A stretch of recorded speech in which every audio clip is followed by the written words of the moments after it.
সয়াবিনের তরকারি খেতে আমার ভালো লাগে, কিন্তু একই রকম সয়াবিনের তরকারি খেতে রোজ ভালো লাগে না।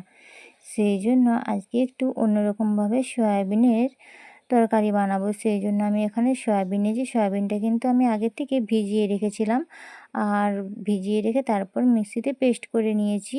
তো সাথে দিয়েছি আদা, কাঁচা লঙ্কা দিয়ে দেখো ভালো করে কিন্তু একটা পেস্ট বানিয়ে নিয়েছি। এখানে স্বাদ মতো নুন, লঙ্কা আর কালো জিরে দিয়েছি, আর সাথে দিয়েছি কুচনো পেঁয়াজ।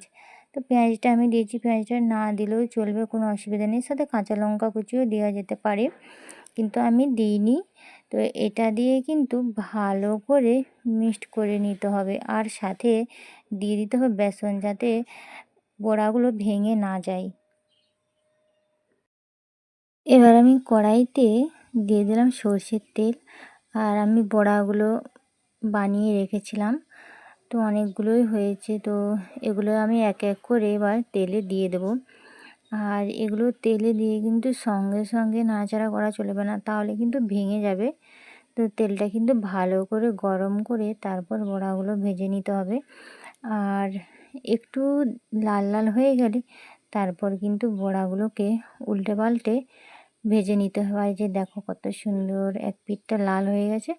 তো এবার আমি বড়াগুলোকে উল্টে দিলাম। তো একসাথে আমি বেশি দিইনি, অল্প অল্প করে ভেজেছি, কারণ একসাথে বেশি দিলে ভেঙে যেতে পারে, সেই জন্য আমি অল্প অল্প করে কিন্তু ভেজে নিয়েছি। এখানে দেখো সবকটা বড়াই কিন্তু ভালো করে ভেজে নিয়েছি। আর এটা শুধু রান্নাতে নয়, শুধুও কিন্তু খেতে খুব ভালো লাগে। আর এটা খেতে না সত্যি খুব ভালো হয়, তোমরা একদিন অবশ্যই বানিয়ে দেখতে পারো, খুব ভালো লাগে কিন্তু খেতে। এবার আলুগুলোকে আমি ভালো করে ভেজে নিচ্ছি। আর এই যে দেখো আলুগুলো কিন্তু লাল লাল হয়ে ভাজা হয়ে গেছে। তো এই যে তোমাদেরকে একটা কেটে দেখে দিই, ভাজতে ভাজতে আলুটা না প্রায় ম্যাক্সিমাম সিদ্ধ হয়ে গেছে। আর কড়াইতে তেল দিয়ে দিয়ে দেবো কুচনো পেঁয়াজ, আর কুচনো পেঁয়াজটা দিয়ে একটু লাল লাল করে কিন্তু ভেজে নিতে হবে। যতক্ষণ না লাল হচ্ছে ততক্ষণ কিন্তু হালকা আঁচে ভেজে নিতে হবে। এরপর দিয়ে দেবো কুচনো টমেটো। টমেটোটা দিয়ে ভালো করে নাড়াচাড়া করে ভেজে নিতে হবে। তারপরে এখানে আমি দিয়ে দিচ্ছি আদা বাটা। তো আর কিছু আমি দিইনি, ব্যাস এটুকুই দিয়েছি। আর এগুলো দিয়ে ভালো করে নাড়াচাড়া করে নিতে হবে।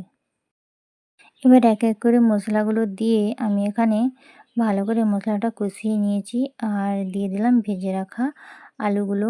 আর আলুটা দিয়ে ভালো করে কিন্তু নাড়াচাড়া করে নিতে হবে, আর একটু ভালো করে কষিয়ে নিতে হবে। তারপর এখানে